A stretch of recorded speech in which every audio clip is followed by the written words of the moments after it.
नमस्कार मित्रांनो. Global Indians making India stronger असा आत्ताचा विषय आहे. आपल्या सगळ्यांना माहिती आहे की भारतीयांनी जगातल्या सगळ्या देशांमध्ये प्रस्थान केलेलं आहे. तिथे ते नोकरी करतात, उद्योग करतात, व्यापार करतात. इतकंच नव्हे तर त्या ठिकाणी आपला एक ठसा पण उमटवत आहेत. हे भारतीय जरी विदेशात राहत असले तरी त्यांची कुटुंब ही भारतामध्ये आहेत आणि म्हणून त्यांच्याकडनं मोठ्या प्रमाणावर पैसा हा भारतामध्ये पाठवला जातो. त्याला इंग्रजीमध्ये रेमिटन्सेस असं म्हणतात, म्हणजे पैशाची पाठवणी. उत्पन्न विदेशात मिळवायचं, तिथे कर कमी असतो आणि हा कर कमी असल्यामुळे आणि तिथलं उत्पन्न भारताच्या तुलनेत अधिक असल्यामुळे त्यांची तिथे बचत होते. ती बचत ते भारतामध्ये आपल्या कुटुंबियांकडे पाठवतात. हे झाले भारतीयांचे रेमिटन्सेस टू इंडिया. गेली 3 वर्ष भारत हा जगातील सर्वात मोठा रेमिटन्स प्राप्त करणारा देश ठरला आहे. म्हणजेच भारतीयांनी जे विदेशात राहत आहेत, भारतामध्ये विक्रमी रकमेची रेमिटन्सेस केलेली आहेत. आता विक्रमी रक्कम म्हणजे किती? तर आर्थिक वर्ष 2024-25 मध्ये परदेशातील भारतीयांकडून तब्बल $138 अब्ज इतके रेमिटन्सेस आले. 2025-26 जे आत्ताच आर्थिक वर्ष संपलं मार्चमध्ये, त्याच्यामध्ये अपेक्षित आहे $140 अब्ज आणि 2026-27 साठी अंदाज आहे पुन्हा $140 अब्ज. आता ही रक्कम किती मोठी आहे? थोडी तुलना जर करायची तर भारताचा GDP आहे साधारण $3,500 बिलियन आणि रेमिटन्स आहे $140 अब्ज आसपास. म्हणजे एकूण GDPच्या 4% इतका हिस्सा हा रेमिटन्सेस बाय इंडियन्स इतक्या मोठ्या प्रमाणावर आहे. हे रेमिटन्सेस भारतात येत असल्यामुळे स्वाभाविकपणे भारतात काही परिवर्तन होत आहे असं आपल्याला दिसतं. कारण हे पैसे विदेशी चलनात येतात, प्रामुख्याने डॉलर्समध्ये येतात आणि ते भारतामध्ये आल्यामुळे भारतात गुंतवले जातात, भारतात वापरले जातात. त्यामुळे भारतात काही बदल घडत आहेत. काय प्रकारचे बदल घडत आहेत? सगळ्यात पहिली गोष्ट म्हणजे उपभोगात वाढ होते असं आपल्याला दिसतं. Consumption expenditure increases. परदेशातून येणारे पैसे कुटुंबाकडे येतात आणि त्यामुळे कुटुंबाचा दैनंदिन खर्च, शिक्षण आणि आरोग्य यासाठी ते वापरले जातात. स्वाभाविकपणे त्याचा परिणाम हा त्यांच्या खरेदीवर होतो, गृहनिर्माण क्षेत्रावर होतो आणि सर्व्हिसेस सेक्टरवर होतो. म्हणून भारताची रिटेल असेल, हाऊसिंग असेल किंवा सर्व्हिसेस असेल, या क्षेत्रामध्ये मागणी वाढून प्रगती होते. दुसरा बदल होतो तो वित्तीय प्रणाली मजबूत होण्यामध्ये.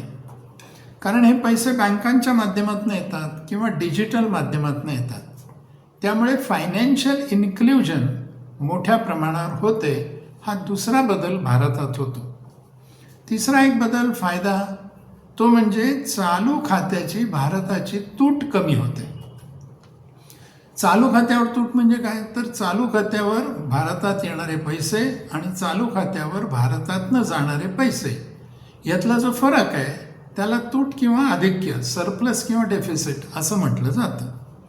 आता आपल्याला जो पैसा बाहेर पाठवावा लागतो त्याच्यातली मोठी रक्कम ही तेलाच्या आयातीसाठी द्यावी लागते. गॅस असेल, क्रूड ऑइल असेल, आणि हा मोठा खर्च ज्याला आपण ऑइल इम्पोर्ट बिल असं म्हणूया, हा मोठ्या प्रमाणावर भारतातनं विदेशी चलन बाहेर जात असतं. ह्याला थोडंसं कॉम्पेन्सेट ही रेमिटन्सेसची रक्कम करत असते आणि त्यामुळे आपला रुपया हा आंतरराष्ट्रीय बाजारात स्थिर राहतो. एक आणखीन बदल दिसतो तो म्हणजे रिअल इस्टेट आणि लघुउद्योगांमध्ये गुंतवणूक. अनेक हे NRI, भारतातनं बाहेर गेलेले इंडियन्स, नॉन रेसिडेंट इंडियन्स, हे भारतात प्रॉपर्टी खरेदी करतात किंवा त्यांच्या कुटुंबातली मंडळी इथल्या लघु आणि मध्यम उद्योगांमध्ये गुंतवणूक करतात. त्याच्यामुळे उत्पादन वाढतं, तसंच रोजगार निर्मिती होते आणि अर्थव्यवस्थेला चालना मिळते. एक आणखीन फायदा होतो, तो म्हणजे जागतिक धक्क्यांपासून भारतीय अर्थव्यवस्थेला संरक्षण मिळतं. पश्चिम आशियातला भूराजकीय तणाव असताना सुद्धा रेमिटन्सचा प्रवाह हा स्थिर आहे. त्यामुळे अर्थव्यवस्थेला अस्थिरतेपासून एक बफर ही रेमिटन्सेस पुरवत असतं. हे सगळे बदल होतात भारतीय अर्थव्यवस्थेत. पण थोडा प्रांतावाईज जर विचार आपण केला, कुठल्या प्रांताला याचा अधिक फायदा होतोय, तर असं दिसेल की सगळ्यात जास्ती फायदा या रेमिटन्सेसचा म्हणजे सगळ्यात जास्ती रेमिटन्सेस हे केरळमध्ये येतात. एकूण रेमिटन्सेसपैकी 20% रेमिटन्स हा केवळ केरळमध्ये येत असतो. याचं कारण काय, तर UAE असेल, सौदी अरेबिया असेल, कतार असेल, कुवेत असेल, ओमान असेल, अशा गल्फ देशांमध्ये मोठ्या प्रमाणावर केरळी कामगार आहेत आणि व्यावसायिक आहेत. तिथे कराचा दर कमी आहे आणि त्यांचं वेतन जास्ती आहे आणि त्यामुळे केरळातून अधिक प्रमाणात हे रेमिटन्सेस केरळी NRI कडनं येत असतात. परिणामतः ग्रामीण आणि अर्धशहरी भागातील कुटुंबांची स्थिती केरळमध्ये सुधारते आहे. घर बांधणी, शिक्षण आणि छोट्या व्यवसायांना चालना मिळते आहे. आणि आपल्याला केरळचा स्वभाव माहिती आहे, सोन्याची प्रचंड खरेदी त्या ठिकाणी होत आहे. दुसरा प्रांत अधिक रेमिटन्स मिळवणारा म्हणजे उत्तर प्रदेश. कदाचित आपल्याला आश्चर्य वाटेल, पण 15 ते 16% रेमिटन्सेस, एकूण रेमिटन्सेसपैकी 15 ते 16% रेमिटन्सेस उत्तर प्रदेशात येतात. तिथली ही मंडळी UAE, Saudi Arabia, Qatar, Kuwait, Oman आणि याचबरोबर आग्नेय आशियातील सिंगापूर, मलेशिया, थायलंड अशा देशामध्ये कार्यरत आहेत आणि तिथून पैसा उत्तर प्रदेशात येतो. त्याचा परिणाम म्हणून ग्रामीण कुटुंबांची क्रयशक्ती वाढते आहे. शिक्षण आणि आरोग्यावरचा खर्च हा उत्तर प्रदेशात वाढताना दिसतो आहे. तिसरा प्रांत म्हणजे महाराष्ट्र.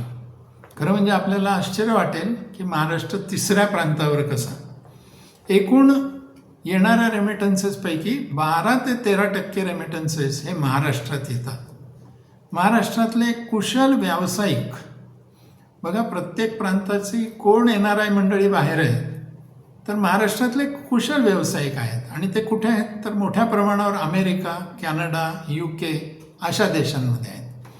आणि त्यांचा पैसा इथे आल्यामुळे शहरी भागातली स्थावर मालमत्ता आणि फायनान्शियल मार्केट्स याच्यामध्ये त्यांची गुंतवणूक मोठ्या प्रमाणावर होते आहे. चौथ्या क्रमांकावर आहे पंजाब. 10 ते 11% रेमिटन्सेस हे पंजाबमध्ये येतात. पंजाबमधली मंडळीसुद्धा प्रामुख्याने कॅनडा, UK आणि USA इथे आहेत. तो पैसा पंजाबमध्ये आल्यामुळे शेती, गृहबांधणी आणि स्थानिक उद्योग यांना तिथे बूस्टर मिळतो आहे. 5 क्रमांक लागतो तामिळनाडू. साधारण 9 ते 10% इतका रेमिटन्स तामिळनाडूमध्ये येतो. आणि ही मंडळी प्रामुख्याने सिंगापूर, मलेशिया आणि आखाती देशामध्ये आहेत. इथे आलेला पैसा लघु मध्यम उद्योगात आणि पायाभूत सुविधेत वाढ होण्यामध्ये गुंतवला जातो. आंध्र प्रदेश आणि तेलंगणाचा 6वा क्रमांक लागतो. 8 ते 9% इतके रेमिटन्सेस या प्रांतामध्ये येतात. इथली मंडळी प्रामुख्याने IT प्रोफेशनल्स आहेत आणि ती USA, UK या देशांमध्ये कार्यरत आहेत. इथे आलेला पैसा प्रामुख्याने तंत्रज्ञान क्षेत्रात आणि शहर विकास गुंतवणुकीमध्ये लागला जातो. आता हे प्रांतवाईज आपण थोडंसं वर्गीकरण बघितलं. दुसऱ्या एक मार्ग आहे ज्याच्यातून विदेशी पैसा भारतात येतो आणि त्याला म्हणतात FDI, फॉरेन डायरेक्ट इन्व्हेस्टमेंट, म्हणजेच विदेशी थेट गुंतवणूक, ज्यांचा उपयोग हा उत्पादन क्षेत्रामध्ये केला जातो अशी गुंतवणूक. तिच्याशी जर थोडीशी तुलना केली, म्हणजे एकीकडे रेमिटन्सेस फ्रॉम इंडियन्स आउटसाईड आणि दुसरीकडे FDI म्हणजे विदेशी थेट गुंतवणूक, तर 23-24 या वर्षामध्ये 71.28 अब्ज डॉलर्स FDI म्हणून भारतात आले. 24-25 मध्ये 81 अब्ज डॉलर्स आले. आणि रेमिटन्सेस किती आले? तर रेमिटन्सेस आले 138 अब्ज डॉलर्स. दोघांची जर तुलना केली तर 81 अब्ज FDI आणि 138 अब्ज FDI, म्हणजे रेमिटन्सेस हे FDIच्या 1.73 टाइम्स इतके आहेत. FDI पेक्षा कितीतरी जास्ती हे रेमिटन्सेस आहेत. 25-26 मध्ये अपेक्षित 80 अब्ज FDI आहे, पण रेमिटन्सेस 140 अब्ज आहेत. म्हणजे रेमिटन्सेसचा आपल्या देशामध्ये किती मोठा सहभाग किंवा उपयोग आहे, FDI पेक्षा ते किती जास्ती आहे हे आपल्या लक्षात येईल. रेमिटन्सेस हा एक मोठा आधार भारताला विदेशी मुद्रा रिसीव्ह करण्यामध्ये आहे, रुपया स्थिर करण्यामध्ये आहे. हे जरी एका बाजूला खरं असलं तरी काही आव्हानं आणि जोखीमसुद्धा या रेमिटन्सेसमध्ये आहे. पहिलं आव्हान आहे ते भूराजकीय तणाव, जिओ पॉलिटिकल टेन्शन्स. आत्ता तर ती खूपच वाढलेली आहे.